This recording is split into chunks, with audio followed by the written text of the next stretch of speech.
Good morning or good afternoon, everyone. This is Melissa Vasquez with you in MPA 585. In this presentation, I'll be discussing utilities, water, and sewage, and why is it considered private good and why is it provided by the government. So, what makes it a private good? Basically, it comes down to two properties. It is excludable and it has rival consumption. What this means is that this commodity can be excluded from being used by other people. Let's say, for instance, you have to turn on the service in order to use it, and whatever water is consumed in one household cannot be used in a different one. So, why is it provided? Why is it for the most part provided by a government entity? Well, this is mainly going to due to market failures. So, uh, in this market failure, what you will see mostly is the lack of competition and sunken costs that the new companies have to take in. So in the provision of water and sewage, it takes a large infrastructural cost in order to provide the services. This requires large investments.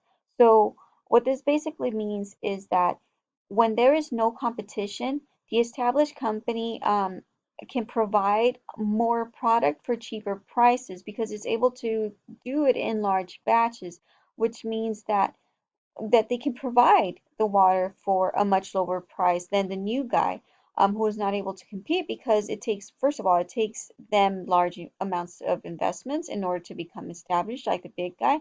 And then again, the big guy might decide that they're going to decrease the price just enough so that it is no longer profitable for the new guy to stay in there, therefore pushing them out. And eventually what happens is that the competition is pushed out. The competition has suffered some sunken costs or anything that was invested in it will be lost, and the established company is able to control prices and increase prices on the consumer. Well, the consumer at this time has no other option other than to stay with the established company.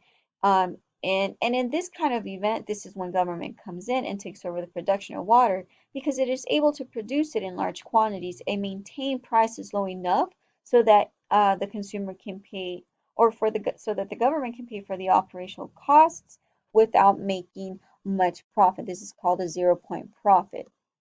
So this isn't to say, however, that government does not have its downfalls when providing private goods. So some of the failures include limited information, limited control over private market responses, limited control over bureaucracy, limited and limitations imposed by political processes.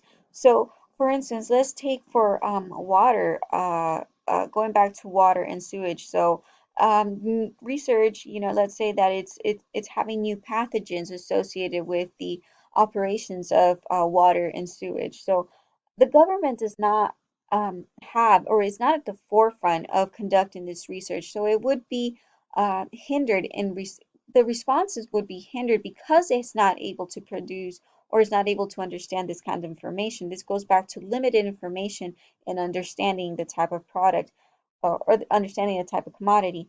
The other thing is that the government might be slow in responding to the needs of infrastructure due to bureaucracy. So the time it takes in approving funds to get something fixed, all the red tape associated with responding within a reasonable time to the needs of infrastructure. So, what are the alternatives to controlling monopolies in the absence of government?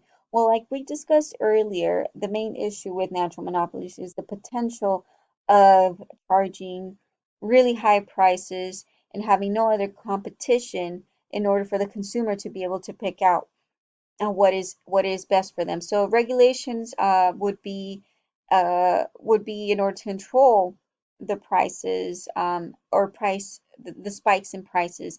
The other thing that it can do is provide subsidies so that the market can provide the service and have and make a profit out of it by applying through government provided subsidies.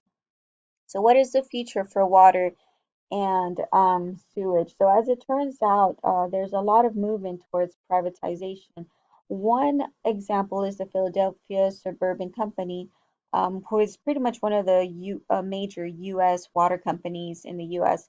And it has been successful in the acquisition of small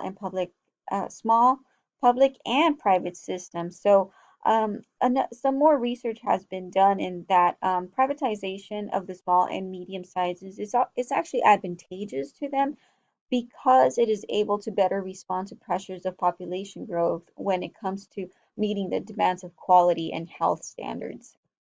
This pretty much concludes my presentation. If you have any questions or comments, please let me know. And these are my references. Thank you, and you all have a great night or day.